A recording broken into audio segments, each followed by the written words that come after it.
A light magnitude 2.6 earthquake hit 263 kilometers, 163 miles, away from Palu, Sulawesi Tengah, Indonesia, in the morning of Saturday, July 26, 2025 at 7:23 a.m. local time, GMT+8.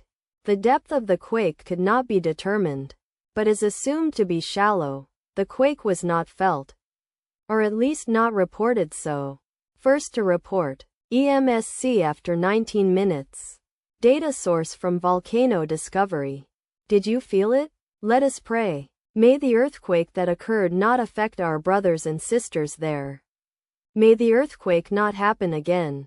And may God protect everyone. Amen.